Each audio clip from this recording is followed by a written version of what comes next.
주님 다시 오실 그날까지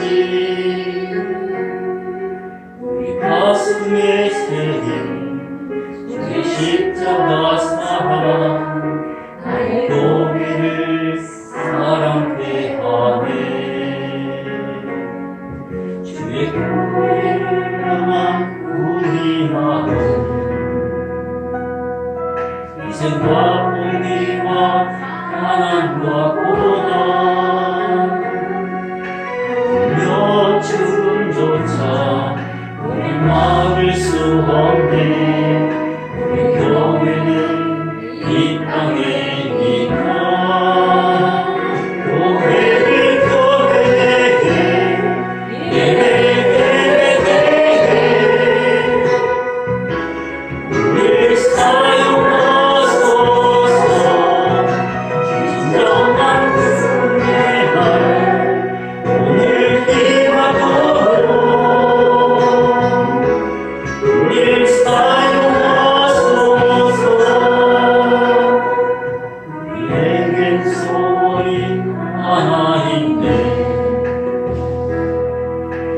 다시 오실 그날까지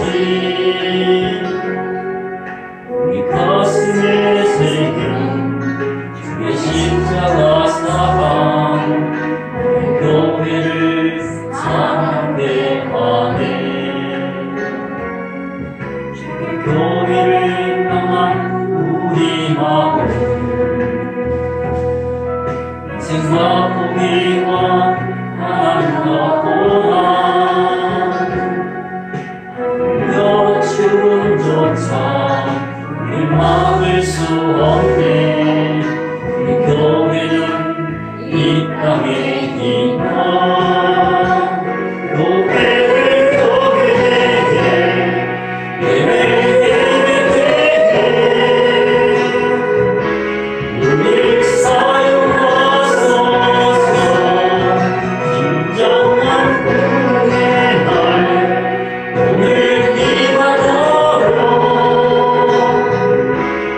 We're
감사한 마음으로 우리 함께 묵상으로 기도하면서 여러분 전전에 함께 나갑시다. 묵상으로 기도하겠습니다.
거룩하고 존귀하신 하나님, 이렇게 풍성한 가을 한가위, 추석 명절 또 휴가 기간을 베풀으신 하나님 아버지, 온 세상 창조하시고 또 저희 위에 향기로운 실과들, 온갖 선물들, 특별히 귀한 영혼 생명들 하나로 안겨주심을 감사합니다. 오늘 주님의 날 하나님을 예배합니다. 하나님을 경외하는 자녀들에게 지혜와 능력을 가득 채워주시는 하나님. 그렇지만 저희는 아직 그저 연약하고 넘어지기 쉬운 어린 양들입니다. 하나님, 이런 우리를 바르게 책망해줄 목자들, 선생들이 이 시대에 점점 줄어들어가고 있음을 보고 있습니다. 바라옵기는 바르게 함과 의로 교육하기에 유익한 보배로운 성경 말씀을 통해 언제라도 저희를 책망하여 주시옵소서. 이 혼란한 세상 실족하지 않고 반듯하게 살 수 있는 교훈과 용기를 주소서. 아픈 말씀도 저희를 위함이오니 기꺼이 잘 듣겠나요. 그래서 매일 말씀과 기도로 성화되어 완전하신 예수님을 닮아가는 우리들이 되게 하여 주시옵소서. 오직 하나님 한 분만 영광 받으시오며 이 모든 기도 주 예수 그리스도 이름으로 기도드리오며 시편 51편 10절 13절 말씀으로 다시 한번 하나님께 간구드리오니, 하나님이여 내 속에 정한 마음을 창조하시고 내 안에 정직한 영을 새롭게 하소서. 나를 주 앞에서 쫓아내지 마시며 주의 성령을 내게서 거두지 마소서. 주의 구원의 즐거움을 내게 회복시켜 주시고 자원하는 심령을 주사 나를 붙드소서. 그리하면 내가 범죄자에게 주의 도를 가르치니 죄인들이 주께 돌아오리이다. 아멘. 오직 여호와는 이 성전에 계시니 온 땅은 그 앞에서 잠잠하라. 하나님은 영이시니 예배하는 자가 영과 진리로 예배할지니라. 아멘. 시간 신앙을 사도신경과 함께 고백합시다.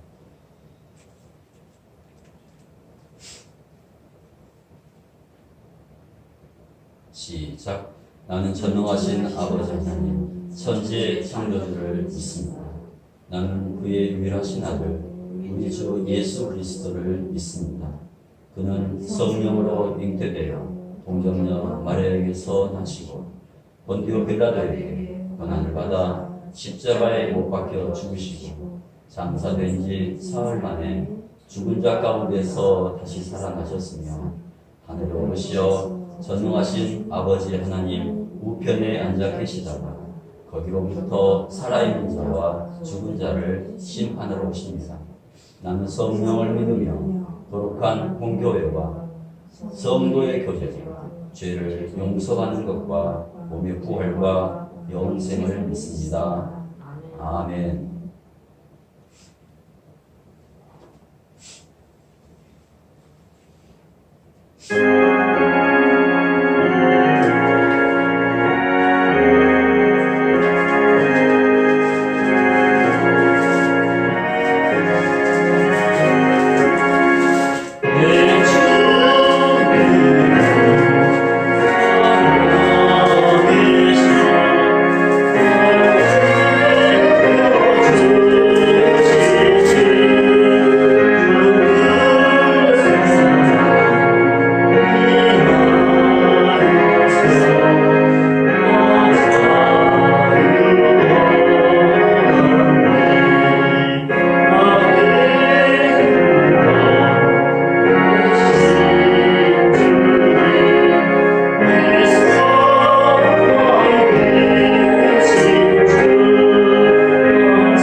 힘주시는 아버지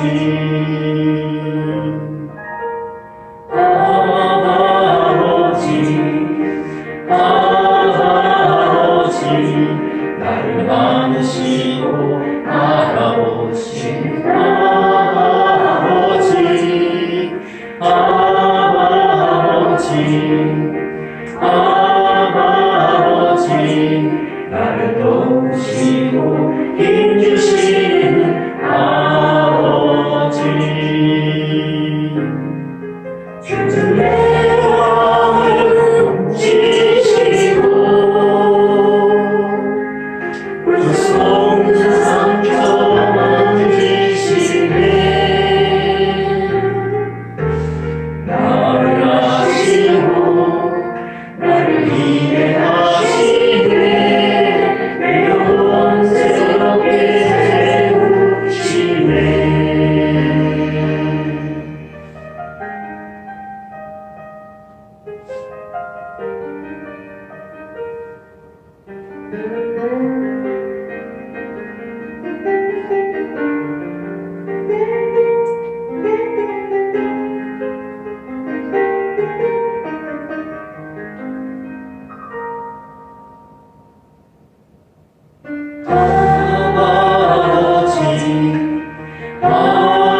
아버지 나를 안으시고 알아보시는 아버지 아버지 아버지 나를 도우시고 힘주시는 아버지 주는 내 마음을 지시고 불속는 상처 만지시네 나를 아시고 나를 이해하시네 내 영혼 새롭게 세우시네 주는 내 마음을 지시고 불속는 상처 만지시네 나를 아시고 나를 이해하시네 내 영혼 새롭게 세우시네 내 영혼 새롭게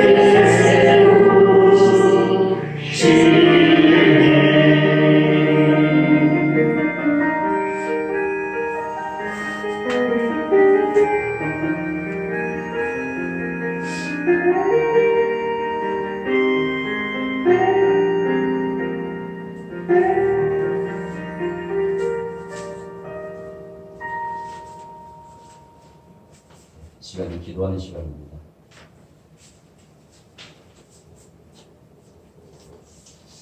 처음부터 마지막 순간까지 우리 예랑교회와 또 우리 예랑교회 모든 가족들과 또 예랑교회에 속한 그 어린 우리 자녀선들을 위해서 또 지금까지 기도해 오신 김순복 권사님께서 우리 대표해서 기도하시겠습니다.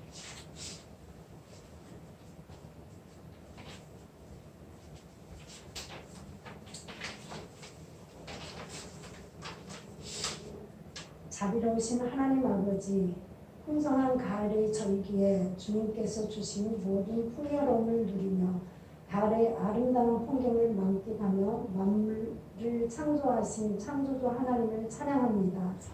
예수님의 정량으로 말미암아 하나님의 은혜로 값없이 의롭다 하심을 얻은 자 된 우리들이 주님의 십자가 보혈 의지하여 하나님만을 찬양하며 영광 돌려오니 우리들의 기도와 찬양과 예배를 받아 주시옵소서. 아멘. 우리 예랑교회를 하나님께서 세우시고 여기까지 인도하신 에베네셀의 하나님, 날마다 어디서나 우리와 함께 하신 임마누엘의 하나님께서 내일도 장래도 준비하시고 예비하실 여호와 이레의 하나님을 확신하며 기대하며 우리 무리 가운데 임재하시는 하나님께 감사와 찬양과 영광을 돌려드립니다. 아멘. 그리고 하나님께서 많은 손길들을 통해 일하심을 깨닫게 하시니 감사합니다.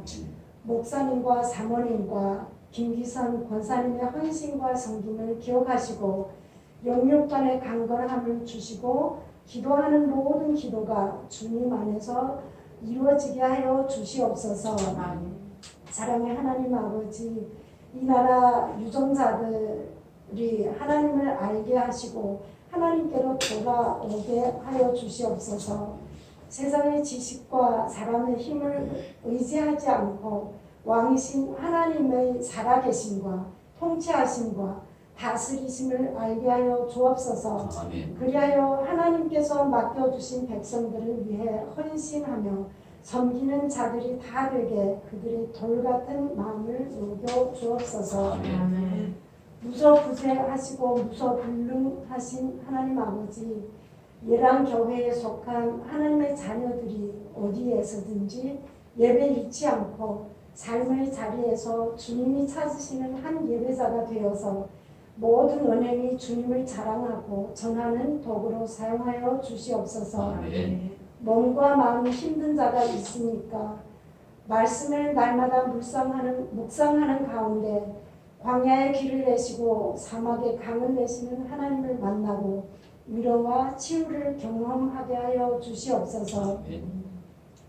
오늘 이 시간도 하나님의 말씀을 증거하시는 목사님에게 성령 충만함을 부어주시어 하나님의 마음과 뜻이 잘 드러나게 하여 주시고 우리들로 하여금 말씀을 깨달아 순종의 삶을 살게 하여 주시옵소서.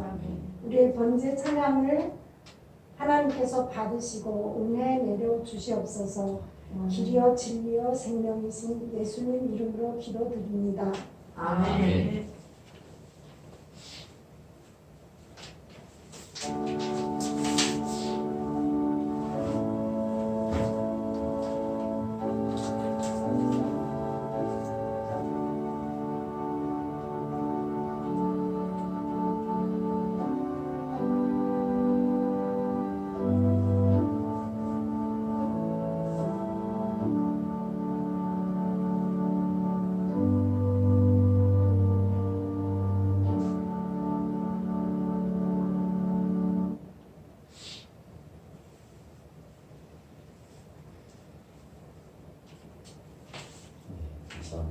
우리 서로 인사하겠습니다. 축복합니다. 사랑합니다. 인사하겠습니다.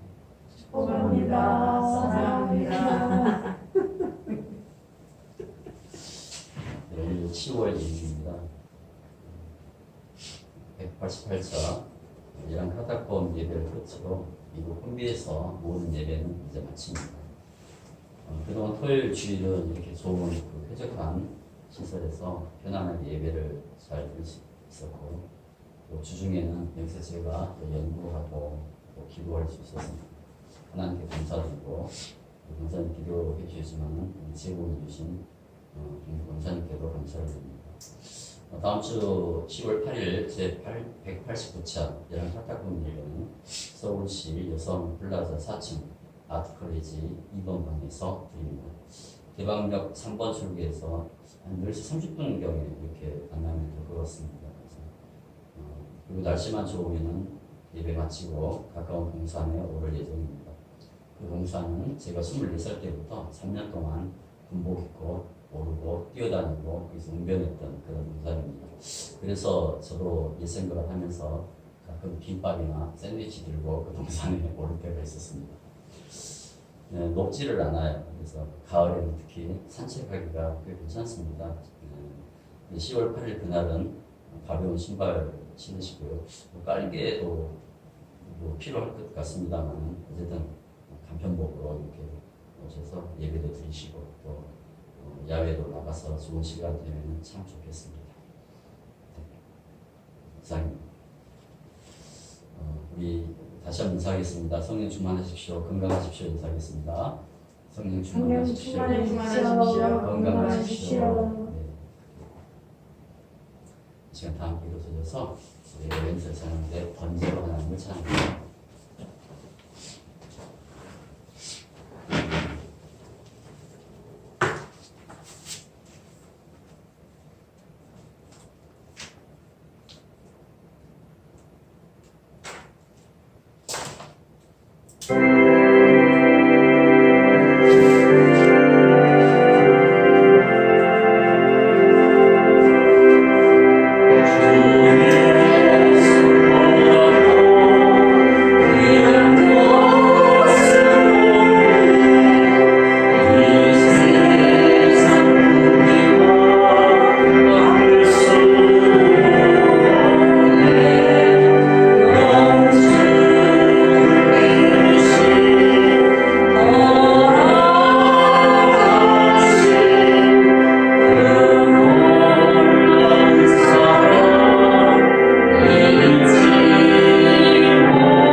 하나님께서 오늘 우리에게 주신 말씀은 두 곳입니다. 먼저 사도행전 5장 29절부터 35절까지와 마태복음 23장 34절부터 39절까지입니다. 먼저 사도행전 5장 29절부터 35절까지입니다.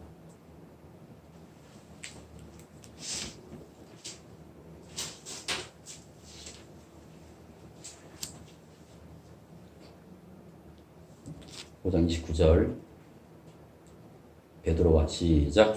베드로와 사도들이 대답하여 이르되 사람보다 하나님께 순종하는 것이 마땅하니라. 너희가 나무에 달아 죽인 예수를 우리 조상의 하나님이 살리시고 이스라엘에게 회개함과 죄사함을 주시려고 그를 오른손으로 높이사 임금과 구주로 삼으셨느니라. 우리는 이 일의 증인이요 하나님이 자기에게 순종하는 사람들에게 주신 성령도 그러하니라 하더라. 그들이 듣고 크게 노하여 사도들을 없이 하고자 할세. 바리새인 가말리엘은 율법 교사로 모든 백성에게 존경을 받는 자라. 공회 중에 일어나 명하여 사도들을 잠깐 밖에 나가게 하고 말하되 이스라엘 사람들아 너희가 이 사람들에게 대하여 어떻게 하려는지 조심하라. 아멘. 하나님 말씀입니다. 또 마태복음 23장 34절부터 39절까지입니다. 마태복음 23장 34절부터 39절까지. 그러므로 시작.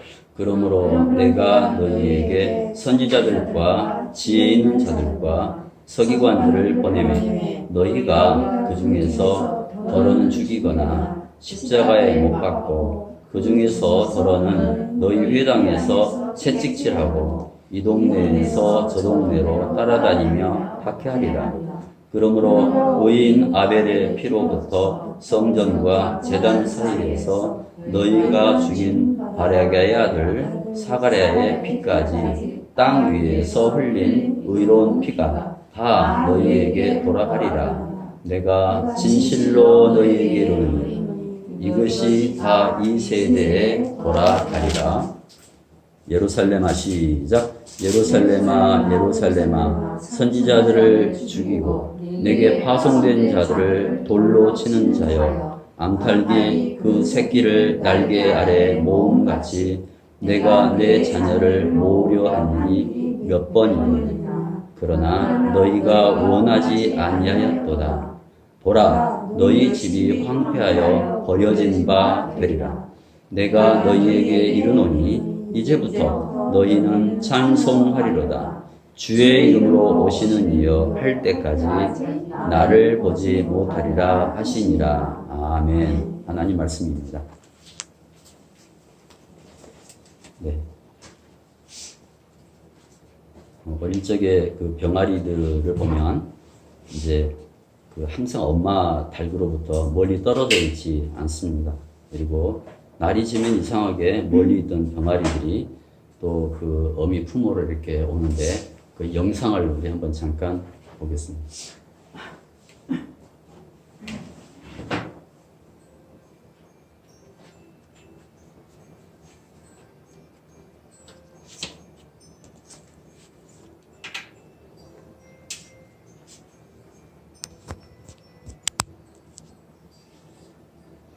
엄마가 하는 대로 따라서 해보기도 합니다. 특히 모이 쫓는 거를 따라서 하더라고요.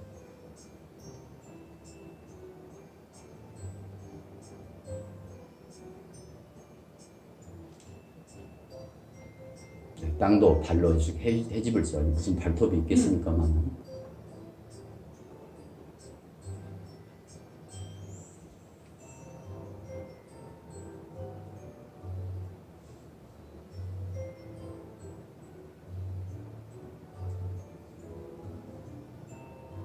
품에서 한 마리가 더 튀어나오죠.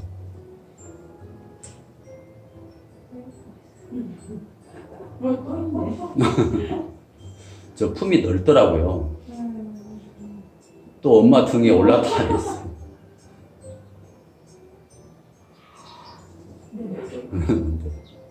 이제 좀 해가 지는 것 같아요. 이제 저희가 이제 암탉이랑 병아리랑 사는 둥지인 것 같은데 한 마리씩 이제 들어오는데 이제 엄마가 이렇게 부른 것 같아요. 꼬꼬대꼬꼬 하면서.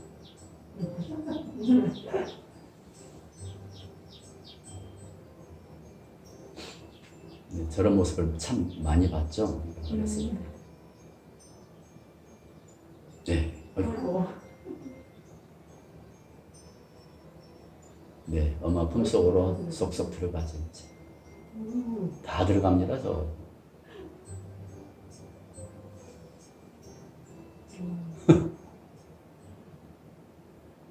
네.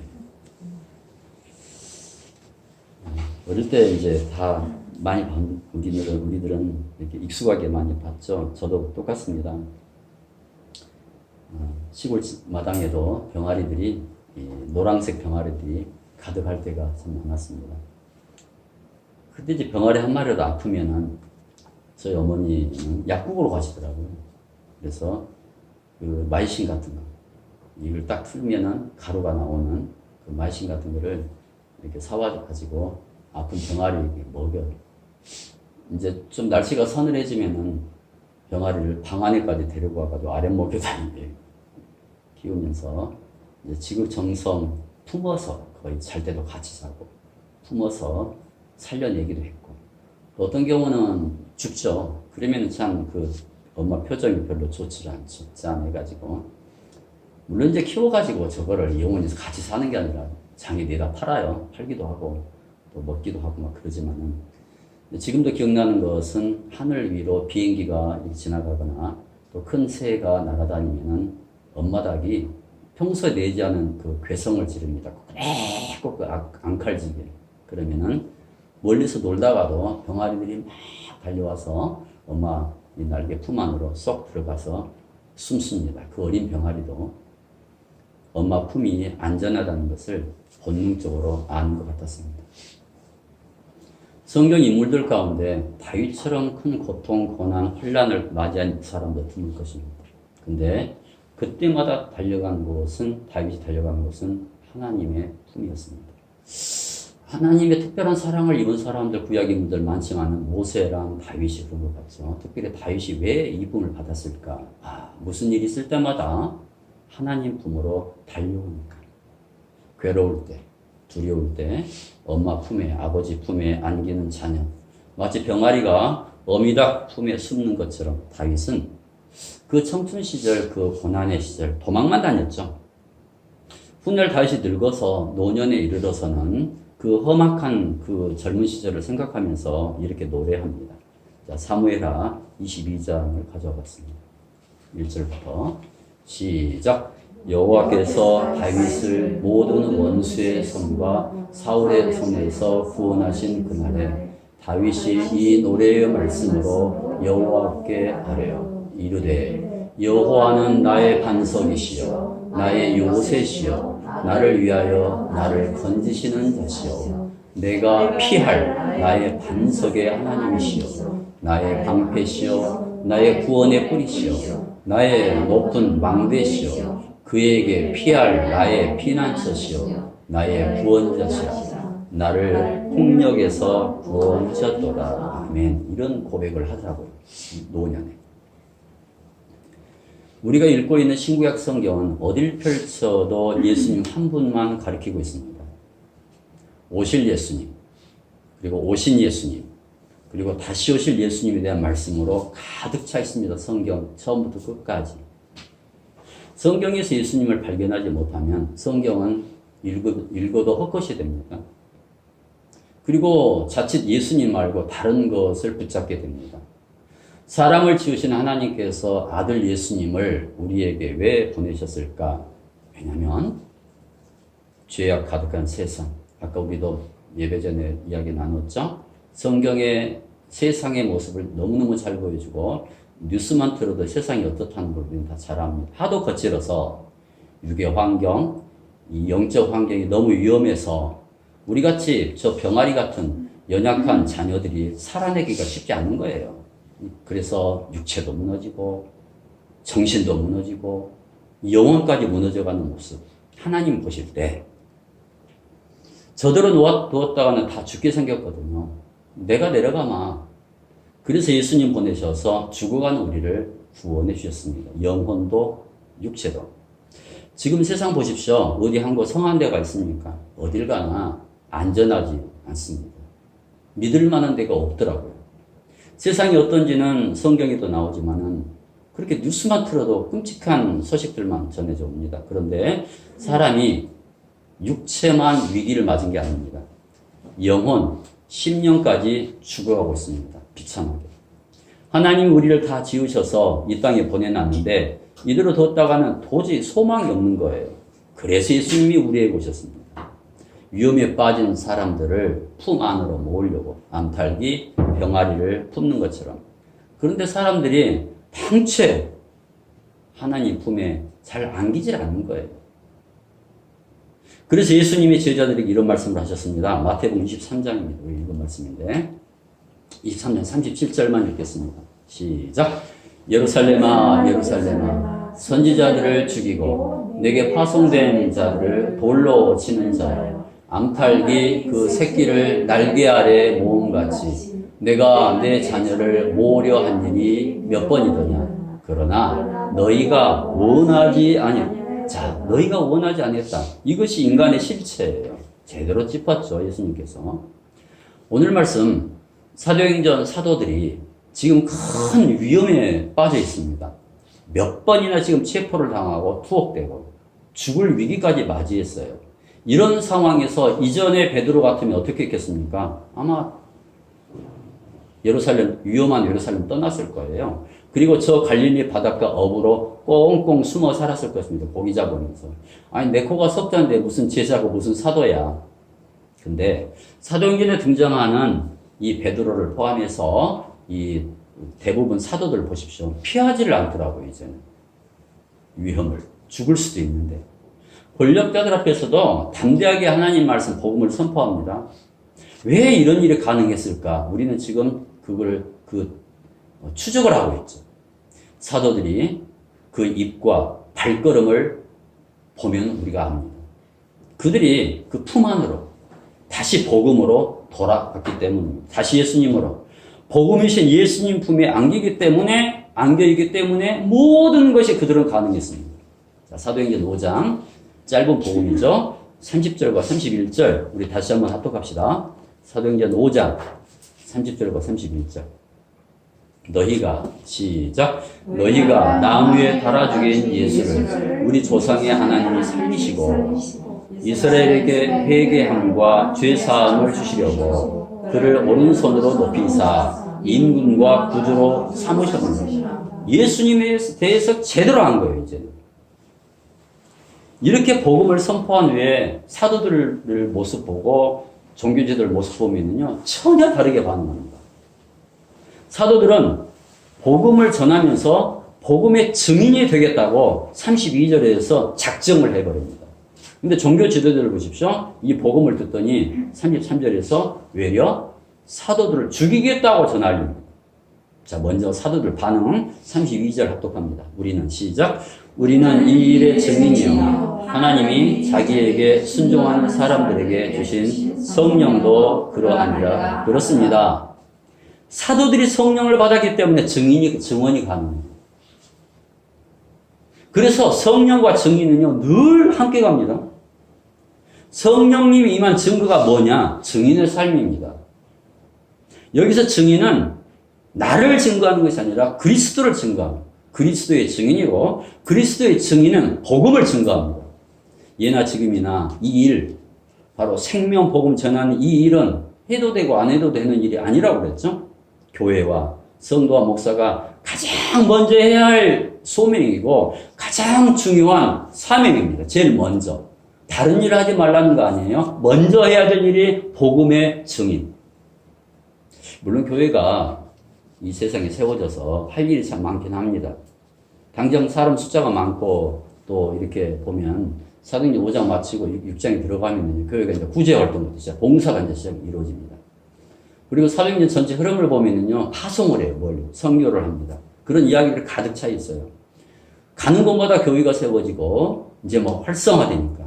그리고 병자를 고치고 귀신을 쫓습니다. 근데 이 많은 일들을 교회가 다 감당하지만 그들이 결코 놓치지 않았던 것 하나를 우리가 봐야 됩니다. 그 사역의 열매를 보는 것이 아니라 그 중심을 봐야 됩니다. 그것은 복음이신 예수님을 그들은 놓치질 않는 거예요.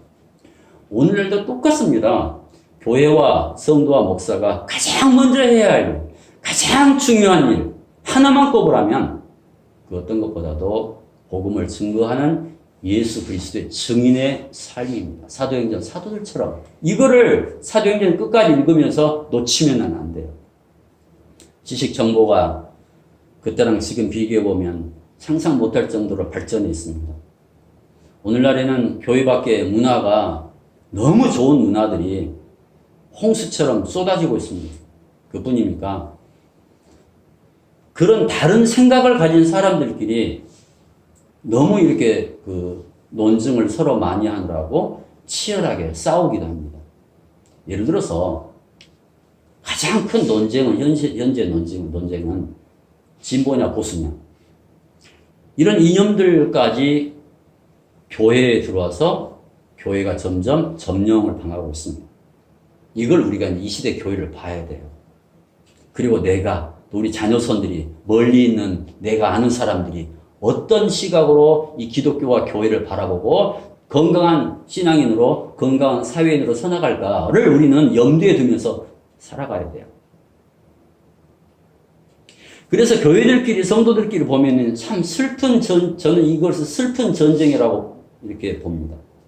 조금만 왼쪽으로 가면은요 빨갱이 목사라고 공격하고 조금 오른쪽으로 가면은 꼴통 목사라고 서로 비난을 합니다.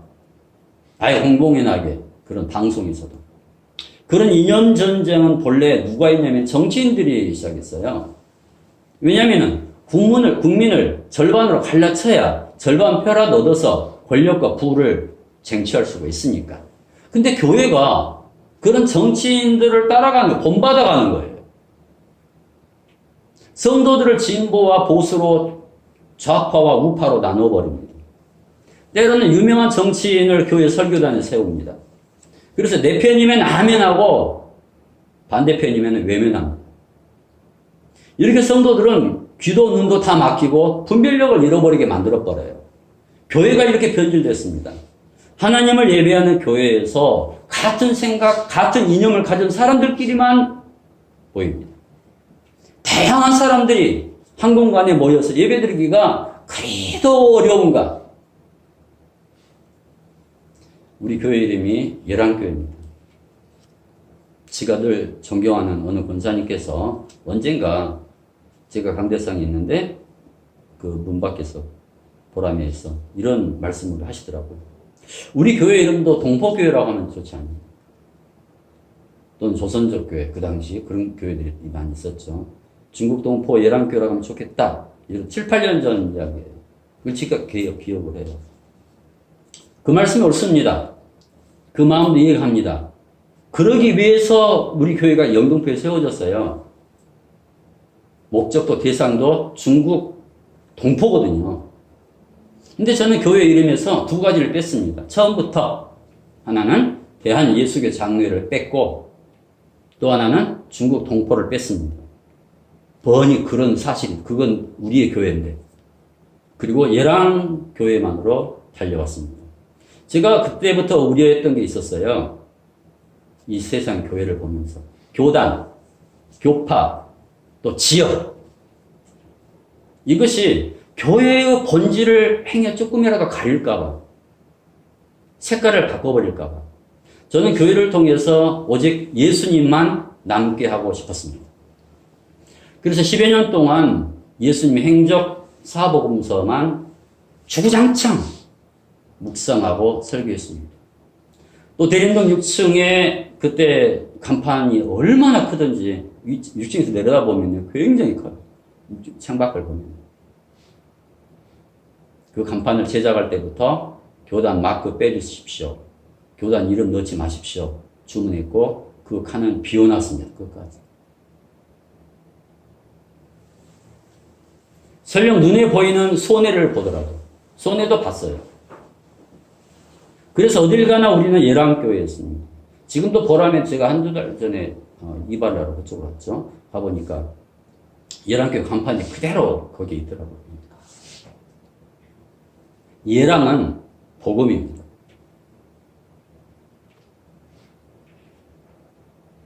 장로교 간판은 안 붙었다고 의심도 받았어요. 근데 그때부터 이 생각했어요. 아니, 간판은 장로교인데 복음은 없고 교주만인 이단들이 얼마나 많은가. 그 당시. 안 붙었다고 이단 아닌가. 만약 교회가 정치적인 이념이나 사상으로 하나가 되려고 하면 우리 똘똘 뭉쳐야 돼 이 생각을 가지고 교회라기보다 그건 정당이에요. 정치, 정부 정당. 정당의 지류. 저 한국의 선교사통에 교회가 세워지고 예배드릴 때 그때는 어쩐 줄 아십니까? 신분의 차이가 없었어요. 교회에 딱 들어오면은 머슴이나 주인이나 똑같았습니다. 머슴이 더 그 장로 임직을 받을 때도 있었다니까요. 주인보다도. 그리고 주인이 그 머슴을 보고 장로님이라고 이렇게 예우 다 갖춰주고 공부시키고 해서 목사가 만들고 그럴 때가 있었어요. 이 땅에서. 지역, 남녀 차별, 빈부, 또 생각, 사상 그렇게 옛날에는 따지지 않았습니다. 교회가 이념으로 모이면은 어떤 일이 생기냐면 교회 이념으로만 가득 차 있어요. 그리고 예수님은 어디 비집고 들어갑니까? 떠나버립니다. 예수님은요, 물론 약자나 가난한 자, 병든 자에서 오셨지만 그렇다고 정부 권력에 늘 혁명 일으키고 반대만 하고 머리 두드리고 데모하고 예수님은 안 그랬어요. 예수님은 그래서 사람들이 오해를 많이 해요. 진보의 시각으로 보잖아요. 그럼 예수님은 약자만 생각하니까 사회주의나 공산주의 이쪽으로 생각을 하죠. 이용을 해요. 그들이 또 이용을 해서 그런 그 정파도 만들고 그러죠. 근데 예수님은 정부가 원하는 세금을 꼬박꼬박 내신 분이십니다.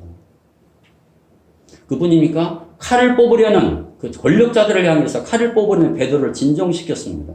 그래서 예수님은요, 그런 시각으로 보면 안 돼요. 진보주의도 보수주의자도 아니고 예수님은 민주주의자도 아니고 공산주의자도 아닙니다.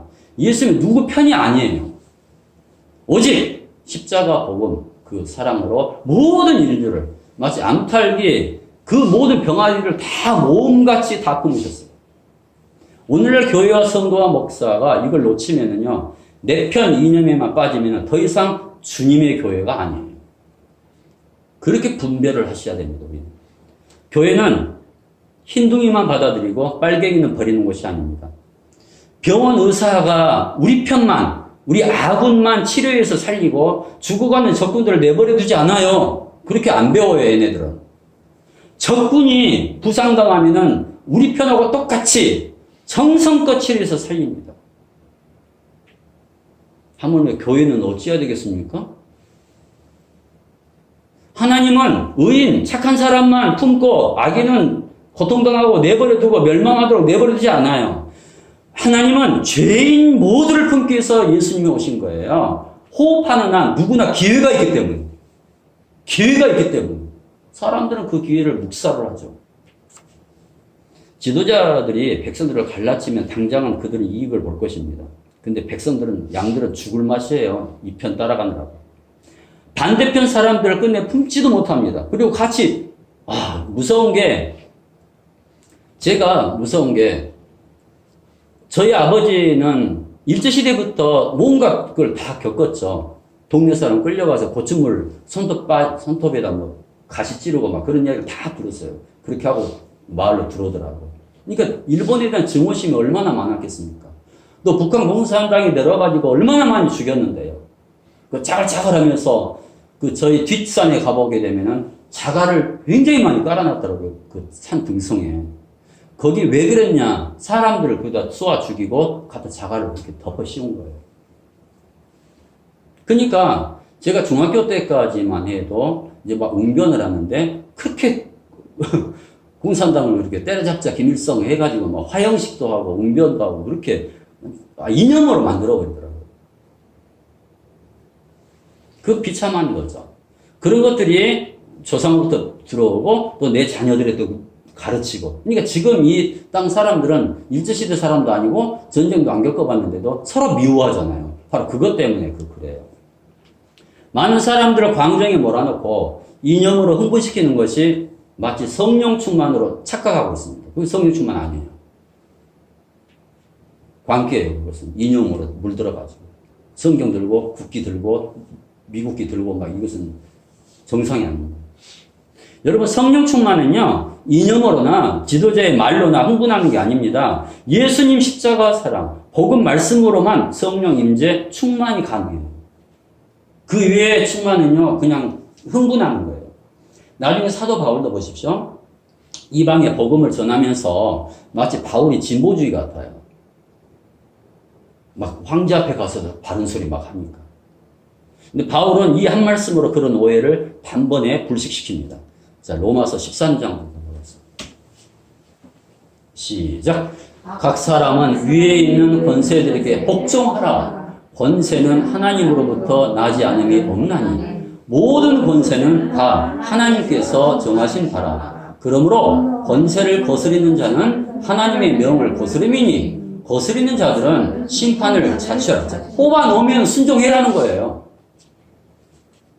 그렇다면 권력자들이 제 마음대로 하는데 어쩌느냐. 이게 독재를 부리고 사람을 갖다 잡아 고문하고 죽이는데 어쩌느냐. 제 마음대로 해도 되느냐? 권력자들이 그렇지 않습니다. 권력자들은 이 권력이 내가 쟁취해서 사람들이 나를 좋아해서 세우는 것이 아니라 이 권세 권력이 하나님께서 주셨음을 알고 그렇다면 하나님이 주신 그 뜻대로 겸손히 사용해야 돼요. 그리고 다스림을 받는 사람들은요, 우리들은 그 권력자를 굳이 두려워할 필요는 없습니다. 왜냐하면 내가 선하다면, 내가 법을 지키고 권세에 순종하는데, 내가 꼬박꼬박 하는데, 그걸 순종하는데, 내가 두려울 필요가 없죠. 만약에 내가 악한 일을 한다면 이제는 권력자가 두려울 겁니다. 피해 다녀야 되기 때문에. 거기에 대해서 3절에 이렇게 말씀합니다. 3절에. 다스리는 자들은. 시작. 다스리는 자들은 선한 일에 대하여 두려움이 되지 않고 악한 일에 대하여 변하니 네가 권세를 두려워하지 아니하려느냐. 선을 행하라. 그리하면 그에게 칭찬을 받으리라. 디도서 3장도 보십시오. 시작. 너는 그들로 하여금 통치자들과 권세 잡은 자들에게 복종하며 순종하며 모든 선한 일 행하기를 준비하게 하며 아무도 비방하지 말며 다투지 말며 관용하며 범사의 온유함을 모든 사람에게 나타낼 것을 기억하게 하라. 여러분, 영적 권위도 똑같아요. 하나님은 교회, 하나님 자녀에게 영적 권세까지 주셨어요. 그래서 교회와 성도와 목사는 그 영적 권위의 본분에 충실해야 됩니다. 자기가 가진 영적 권세 가지고 양들을 여린 양들을 휘두르거나 극단으로 몰아가면서 그 미움을 쌓여면 안 돼요. 적군을 만들면 안 됩니다. 적군이라고 생각하게 하면 안 돼요. 양들을. 왜냐하면 그 영혼들이 병들어 버립니다.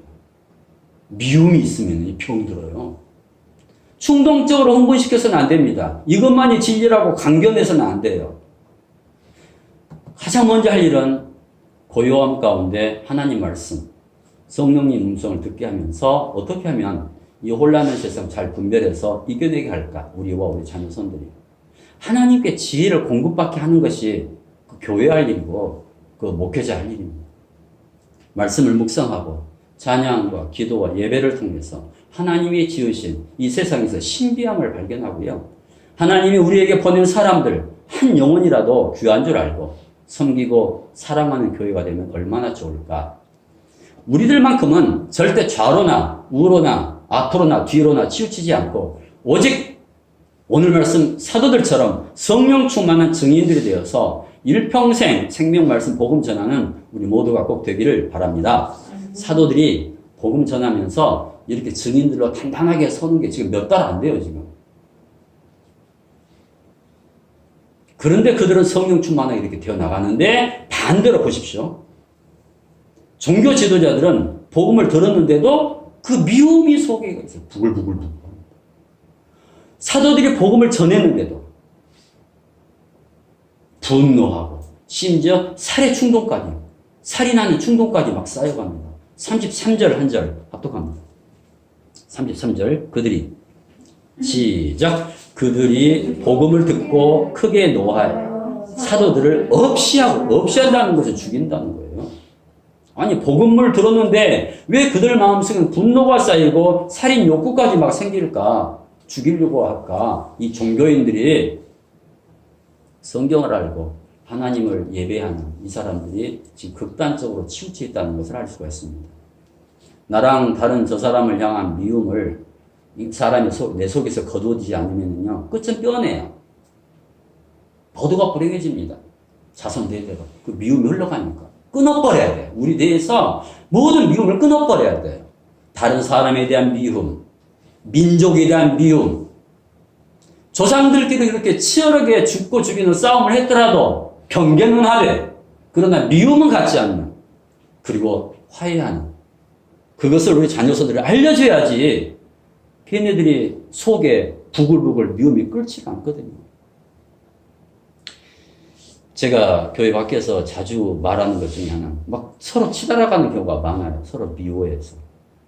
그래서 이런 말을 자주 해요. 양쪽에다 대고 따로따로. 당신 마음속에 저 사람에 대한 미움을 지금 거두시라고. 극단적으로 치우쳐갈 때.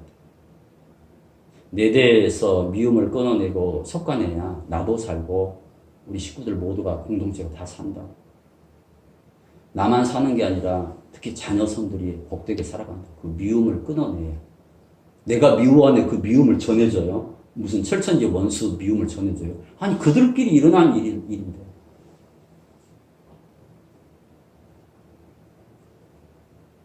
그래서 주변에 속지 말으라고.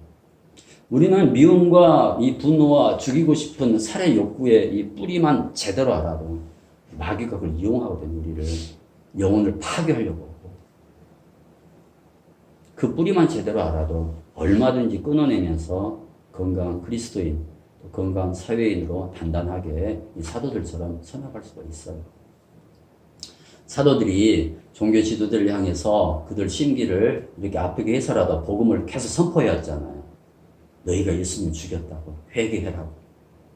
지난 시간에도 말씀드렸어요. 왜 그래요? 괴롭히려고 한 게 아니라 그들이 깨닫고 돌아오기를 바라서 했습니다. 그래서 하나님의 나라를 이루어가자.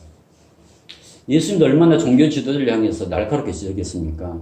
그래서 우리가 마태복음 23장 그러면 화를 선포하는 장이에요. 그 우리가 읽었던 아까 마태복음 23장 앞절을 보면은요, 화 있을진저 바리새인들은 막 그런 일들을 많이 화를 막 선포합니다. 바리새인들, 사두개인들, 서기관들 향해서 불같은 심판을 선포하셨는데 그런데도 그들은 돌아서질 않더라고요 그때. 그래서 끝내 예수님을 이제 죽였죠. 사도행전에서 똑같아요. 이 사람들이 여전히 그 사람들이에요. 변함이 없습니다. 그래서 또 죽이려고, 없애려고 하는 거예요. 사도들을. 자, 이 모습은 꼭 종교 지도자들 꼭 그들만이 아닙니다.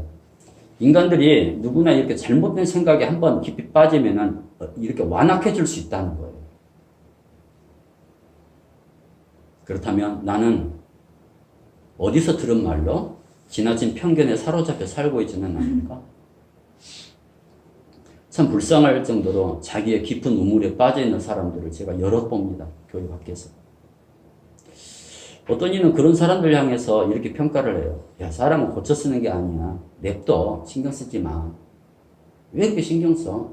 제가요, 우기까지 했어요. 한번 눈물이 탁 나더라고요. 경찰님한테 말은 안 했는데, 작년에. 저는 특정인에게 대해서 그렇게 말하는 걸 들었습니다. 사람은 고쳐 쓰는 게 아니니까 내버려둬. 지 살으라고. 근데 그 말이 맞는 것 같긴 해요. 사람이 사람을 못 고쳐요. 교육으로는. 근데 그 말은 고쳐 쓰는 게 아니라는 그 말은 나는 저 사람 포기하겠다는 말이거든요. 신경 쓰기 귀찮다는 거. 손절하겠다는 거. 가까이 하면 내가 손해본다는 거. 여러분, 사람을요, 귀찮은 사람을 포기해버리고 내 머릿속에 지워버리잖아요. 얼마나 편한지 모릅니다. 그리고 지우지 않고 계속 담아놓고 있잖아요. 그러면 굉장히 괴로워요. 그렇지만 여러분, 사람은 사람을 못 고쳐요. 그 말은 맞기는 한데요. 저 사람을 지으시는 하나님은 고칠 수 있습니다. 하나님은 우리가 능력이 있다고 우리가 알잖아요. 그래서 바로 우리들이 기도를 멈추지 말아야 할 이유입니다. 역사가 그런 말합니다. 인류 역사는 전쟁의 역사라고 해요. 저는 이 말을 오래전부터 학생 때부터 들었어요. 근데 그 전쟁의 그 뿌리를, 그 출발은 어디서부터 시작되냐면은 바로 생각, 이념, 종교가 이념화될 때. 그 평가가, 그 역사가들 평가가 맞는 것 같습니다. 같은 하나님을 예배해도 서로 분노하고, 서로 아니라고, 심지어 테러를 하고, 살해하고, 지금까지도 자손 대대로 전쟁까지 치르고 있습니다. 복음이 빠진 종교의 모습입니다. 극단적인 이념에 치우친 종교가 얼마나 무서운가를 지금 인류의 역사가 지금 다 보여줘요. 예수님 십자가 복음이 빠져버리면 그 빈 공간에 자신들 생각이 들어가 버려요. 그리고 교리로 만듭니다. 그 사상을 주입시킵니다. 그러면 그 종교인은 더 이상 하나님의 자녀라고 볼 수가 없어요. 그리스도인이 아닙니다. 아주 차갑고 아주 싸나운 특정 종교 신봉자일 뿐입니다. 눈들을 보세요. 그렇게 하고 다니는 사람들. 그 광화문이나 그런 사람들. 막 그냥 화가 나가고 있어요. 팻말 들고. 조금만 뭐라고 그러냐면은 막 소리를 질러버립니다. 오늘 이 시대의 종교의 모습은 어떻습니까? 제가 이런 말씀을 자주 드리는 이유가 있습니다. 바로 분별력을 길러야 되기 때문에. 내 자신을 위해서뿐만 아니라 주변 영혼들을 위해서. 다음 세대 영적 건강을 위해서. 그래야 그들에게 우리가 알려줄 수도 있고, 그래야 모두가 건강한 신앙생활을 할 수 있기 때문입니다. 뻔히 알면서, 낭떠러지 가고 있는데 알면서 방치하면 하나님이 싫어져요. 또 얼마나 억울해요. 그래서 우리에게 달려있어요. 길은 딱 하나. 교회와 성도와 목사가 우선순위가 무엇인가를, 다른 일을 하지 말라는 거 아니에요. 우선 내가 지금 당장 할 일이 무엇인가. 지붕이 무너져도 세상이 무너져도 내가 당장 지금 할 일은 무엇인가를 꼭 회복하고, 그것이 생명복음 전할 때만 이 모든 일이 가능해진다. 이 혼란한 세상 내 힘으로 못 바꿉니다.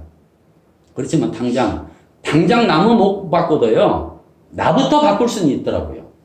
먼저 나부터 하나님 말씀 묵상으로 살아야 되거든요. 그리고 사랑하는 주변 영혼을 살려내는 우리들이 돼요. 그런 말씀 제가 자주 드리는 거예요. 사도행전 5장 읽어보면 앞으로 한바탕 큰 전쟁이 일어날 분위기입니다. 실제로 곧 순교가 일어나요. 사도행전 6장에서 집사의 임직을 이제 받습니다. 이제 성도 숫자가 많아지니까. 그리고 봉사도 구제도 해요. 근데 그 집사 가운데, 7집사 가운데 한 사람, 스데반이 사도행전 7장에서 돌에 맞아 죽어요. 첫 순교. 그리고 이 사도들도 죽는데, 야고보 사도가 사도행전 13장에서 또 순교를 당합니다. 그래서 사도행전 5장은요, 일촉즉발 지금 위기예요. 종교 지도자들이 사도들 죽이려고 호시탐탐 기회를 노리고 있는 그 상황입니다. 이러한 때, 이 위기 때 한 사람이 등장하면서 이 위기가 겨우 진정이 돼요. 바로 그가 가말리엘입니다. 오늘 우리가 볼 사람이고 다음 주까지 볼 사람이에요. 이날 가말리엘 아니면 아마 사도들 몇몇은 죽었을 것입니다. 자, 33절부터 35절까지 합독합니다. 시작. 그들이 듣고 크게 노하여 사도들을 없이하고자 할세. 바리새인 가말리엘은 율법 교사로 모든 백성에게 존경을 받는 자라. 공회 중에 일어나 명하여 사도들을 잠깐 밖에 나가게 하고 말하되, 이스라엘 사람들아, 너희가 이 사람들에게 대하여 어떻게 하려는지 조심하라. 예. 절체절명 순간이죠. 지혜로. 이런 순간에도 지혜로운 사람, 좀 참을 줄 아는 사람, 전혀 예상하지 못한 인물 나타나서 중재를 합니다. 싸움을 말려요. 34절 보십시오. 지금 공회가 열렸는데 사도들을 밖에 나가게 해, 이 사람이. 야, 나 이거 보고 놀랐어요.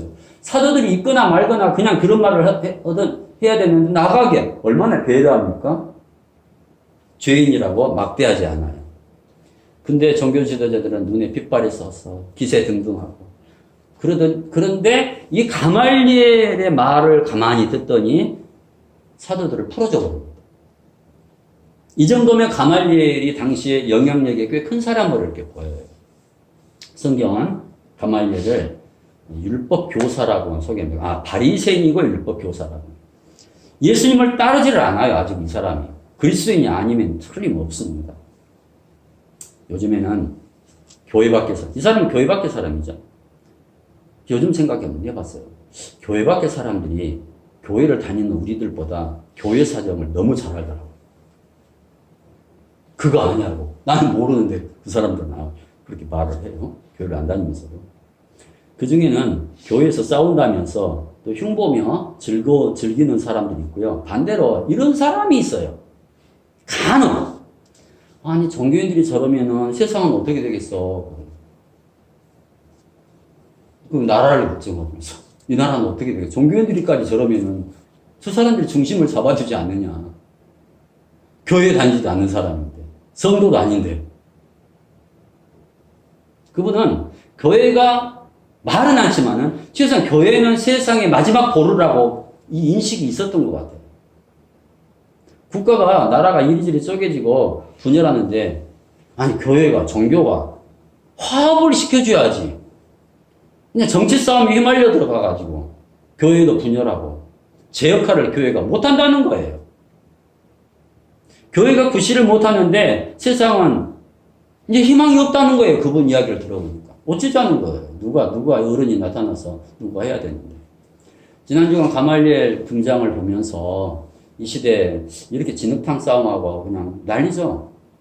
누가 좀 나와서 이 싸움을 좀 잠잠하게 좀 했으면 좋겠어요. 오늘날은 어른이 필요한 시대입니다. 누가 이 시대의 어른일까? 사회적으로 명망이 있는 원로 어른이 그 가말리엘 같은 이런 혼란함을 잠잠히 할 때만이 또 다 평안하게 될 텐데. 그래서 이런 생각이 들었어요. 교회에서 그런 인물이 좀 나오면 좋겠다. 세상을 품고 암탈기 모든 이 병아리를 다 품는 것처럼 그런 인물들이 교회에서 배출되면 좋겠다는 그런 기도 제목이 또 하나 생기더라고요. 가말리엘이 뭔 말을 구체적으로 했는지는 다음 시간에 계속 볼 것입니다. 그렇지만 가말리엘 한마디에 잠잠해진다는 건 매우 중요한 의미가 있습니다. 율법교사 가말리엘 인물이 누구냐면요, 사울을 가르쳤던 스승입니다. 사울, 나중에 바울이죠. 바울 이야기를 들어보면요, 바울이 어느 한순간에 자기를 자랑할 때가 있어. 자기를 말을 안 믿으니까 사람들이. 나는 이런 사람이다. 나 정도 되면 이 정도 된다. 내 말 들어. 라고 자기를 계속 나는 사도라고. 예수님으로부터 예수님의 제자이고, 그리고 나는 하나님의 자녀이고. 계속 그런 이야기를 먼저 하잖아요. 자랑하려고가 아니라. 그때 가장 먼저 자신의 화려한 경력을 소개하는데 자기는 가말리엘의 문화생이었다고.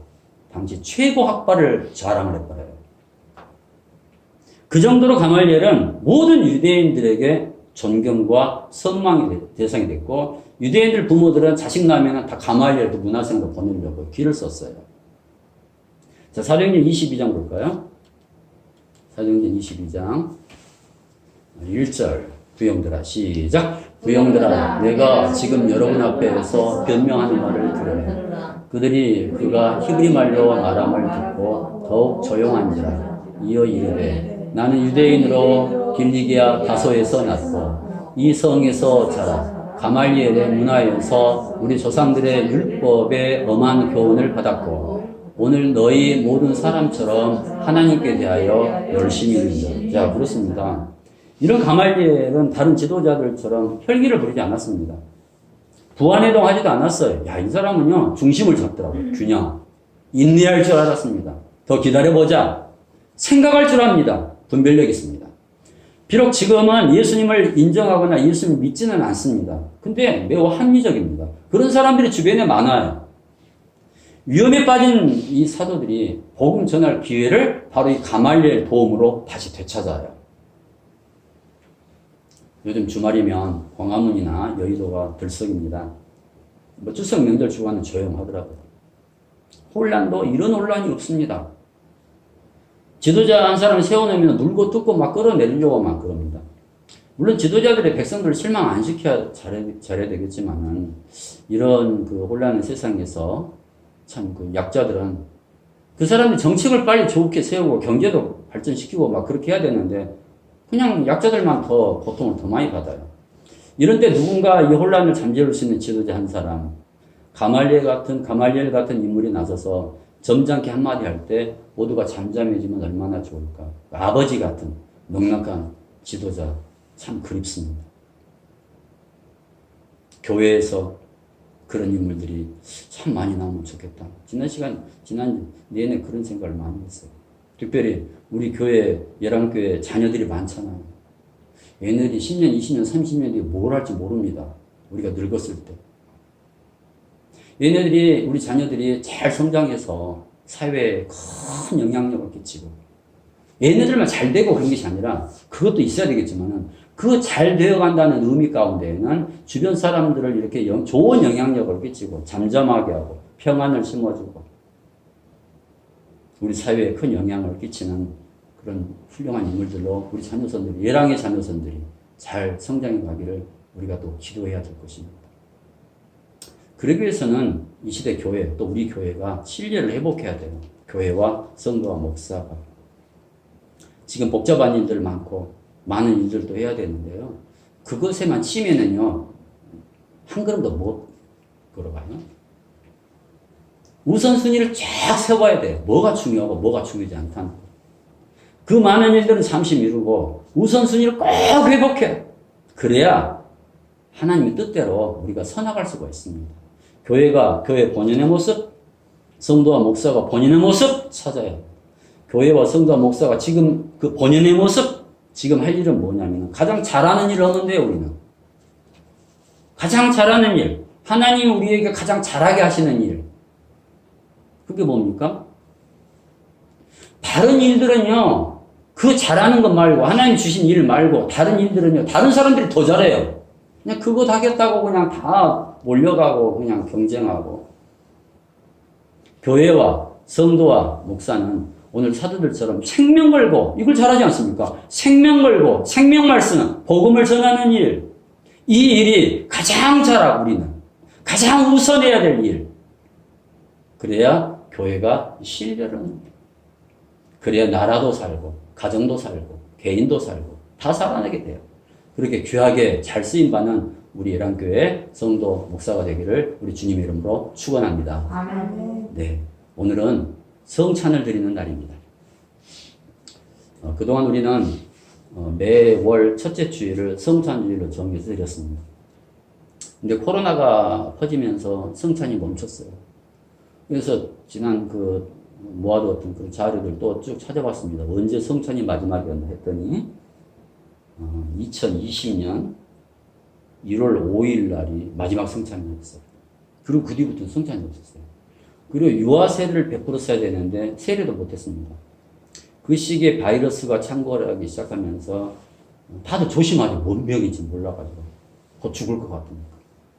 3년도 훨씬 더 지나서 오늘에야 성찬을 갖습니다. 예수님께서는 성만찬이 무엇인지를 잘 알려주셨습니다. 십자가에서 죽으시기 전날 밤에 사랑하는 제자들이랑 이렇게 마지막 밥을 먹는데 이 훗날 사람들은 이 식사를 어떻게 불렀냐면은 최후의 만찬이라고 불렀습니다. 근데 저는 그렇게 이름 붙이고 싶지 않습니다.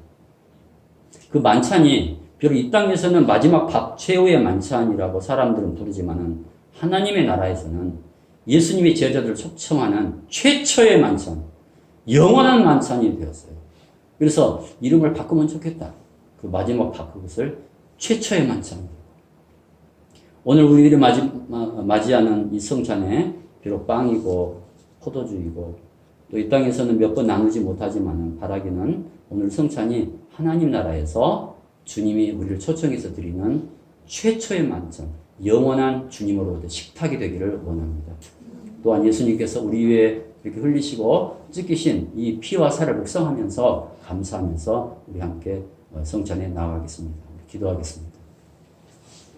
거룩하고 존귀하신 하나님, 풍성한 계절 가을을 선물로 주셔서 감사합니다. 이 가을 언뜻 바람도 이렇게 있고 또 따뜻한 햇살도 이렇게 있는데 성령의 바람, 성령의 빛으로 우리를 비춰 주시옵소서. 마음 상한 영혼들은 새살 돋게 하시고 질병으로 고통당하는 하나님 자녀들은 씻은 듯이 낫게 하시고 마음속 죄책감으로 고통당한 영혼들은 성령 안에서 자유함을 부어 주시옵소서. 하나님, 저희들 주변 혼란함 때문에 경황이 없어 삶의 우선순위, 믿음의 우선순위를 망각하진 않았는지 오늘 말씀 통해 찬찬히 다시 돌아봅니다. 생명 말씀 복음 이루면 뭔 소용이 있겠습니까? 하나님 앞에 서는 날까지 우리를 구원하신 예수님 그 손을, 피 묻은 손을 우리 우리는 결코 놓지 않게 하여 주시옵소서. 하나님, 이제 3년여 만에 주님이 초청하신 성찬의 식탁에 참여합니다. 감사함으로 받아 주님의 몸이 내 몸 되고 주님의 보혈이 뜨겁게 내 안에서 흐르게 하여 주시고, 그래서 주님의 사자로 담대히 세상에 나가서 큰 영향력을 끼치는 주의 식구들 다 되게 하여 주시옵소서. 감사드리오며 이 모든 기도 우리를 살리기 위해서 십자가 지신 주 예수 그리스도 이름으로 기도하옵나이다. 아멘.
묵상으로 우리 기도하시겠습니다.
우리가 나눈 성찬은 그동안 지난 2000년 동안 교회를 통해서 그리고 사도들과 또 선도자들을 통해서 예수님으로부터 받은 떡과 잔입니다.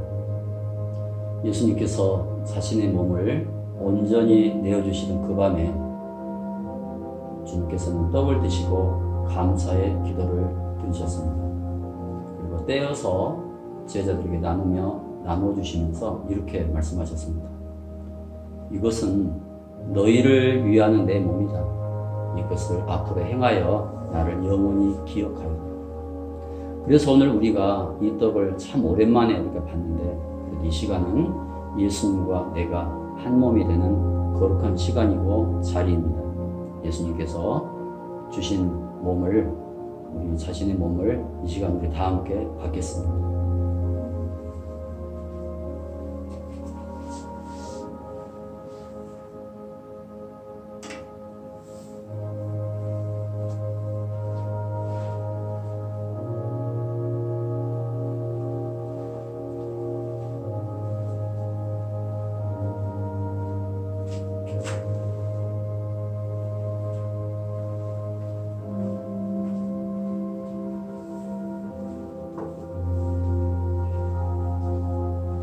기도하시면서 함께 드시겠습니다.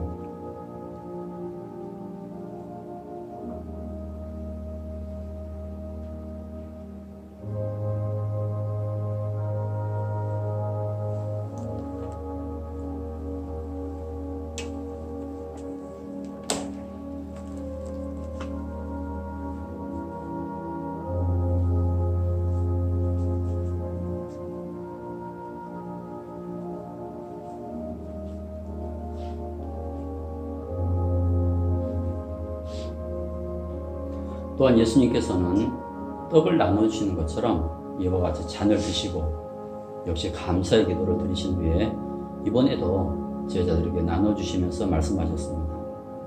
이 잔은 내 피로 세운 새 언약이다. 너희가 마실 때마다 이것을 행하여 나를 기억하여라. 그러므로 우리는 이 떡을 먹으며 또 이 잔을 마실 때마다 주님의 이 죽으심을 예수님이 오실 때까지 전하라고 고린도전서 11장에서 또 말씀하십니다. 그래서 오늘 우리가 나누는 이 잔은 그리스도의 피로 맺는 새로운 언약의 잔입니다. 예수님께서 우리를 위해 설리신 보혈을 우리가 생각하면서 감사하면서 다 함께 받겠습니다.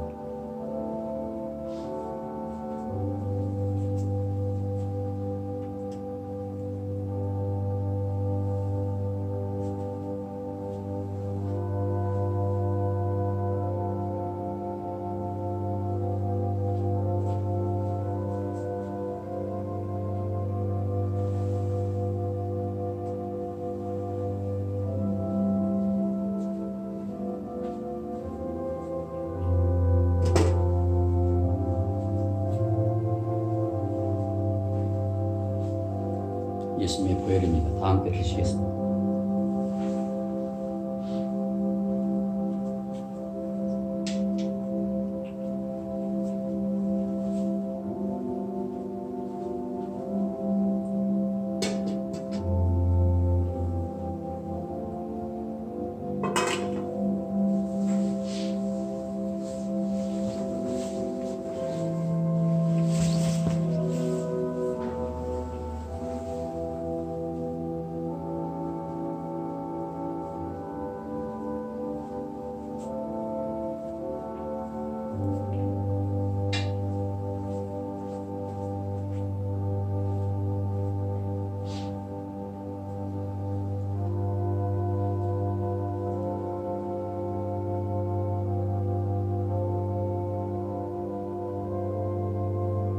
기도하시겠습니다.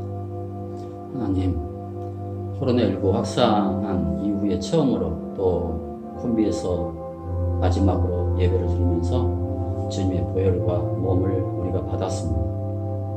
예수님 흘리신 보혈로 우리 모든 죄악들, 허물들을 깨끗하게 하시고 예수님 지키신 그 몸으로 우리 약함을 강건하게 하여 주시옵소서.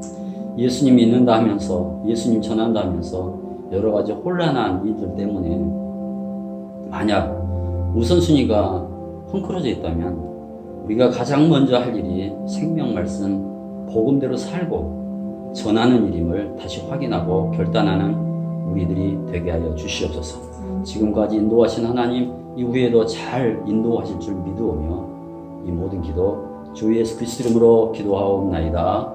아멘. 네, 이 시간에 우리 자녀선들을 위한 기도 시간입니다. 자녀선들을 위해서 기도합시다. 이번 한 주간 기도할 제목은 우리 자녀들 온 몸에 영양이, 우리 영혼도 중요하고도 육체도 다 중요합니다. 영양이 잘 공급되게 해달라고 우리. 근데 그러지 못한 환경이니까 우리가 특별히 이 부분에 각별히 기도를 해야 됩니다. 자녀들 몸에 영양이 잘 공급되게 하소서. 에베소서 5장 29절 시작. 누구든지 언제나 자기 육체를 미워하지 않고 오직 양육하여 보호하기를 그리스도께서 교회에게 함과 같이 하나니. 아멘. 시작. 생명의 원천이신 하나님, 우리에게 필요한 것들을 날마다 공급해 주심을 감사합니다. 특별히 몸에 꼭 필요한 영양분을 자연과 음식을 통해 주셔서 감사합니다. 하나님, 우리 자녀선들이 부모와 양육자들을 통해 공급해 주시는 영의 양식, 육의 양식을 충분히 잘 섭취하게 하옵소서. 하나님 아버지, 사랑하는 자녀선들이 균형 있는 식습관을 가지기를 원합니다. 몸에 좋은 음식은 거부하지 않게 하시고 해로운 음식은 단호히 거절하게 하소서. 건강에 꼭 필요한 영양 음식은 잘 섭취하지만 건강에 도움이 되지 않는 패스트푸드나 콜라 같은 음료수나 단 것들은 피하게 하소서.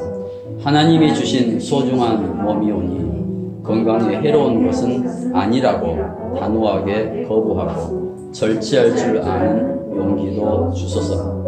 사랑하는 자녀들이 성장해 가면서 몸을 해치는 술이나 담배나 마약은 손대지도 쳐다보지도 않게 하나님께서 어린 자녀들의 몸과 마음을 지금부터 지켜주소서.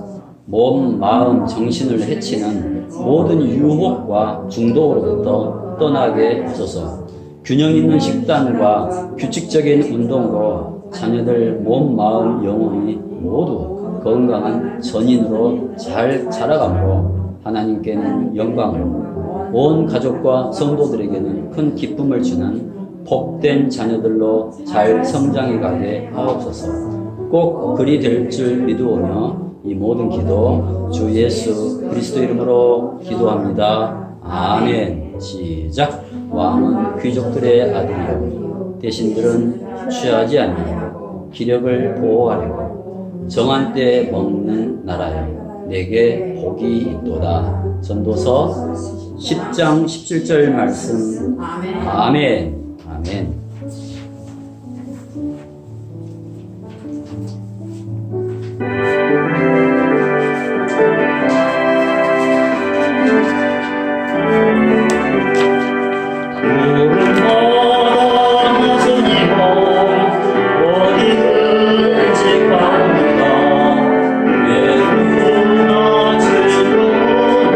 주만 나가오니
지키시고 너를 지키시기를 원하며 여호와는 그 얼굴을 너에게 비추사 은혜 베푸시기를 원하며 여호와는 그 얼굴을 너에게로 향하여 드사 평강 주시기를 원하노라. 아멘.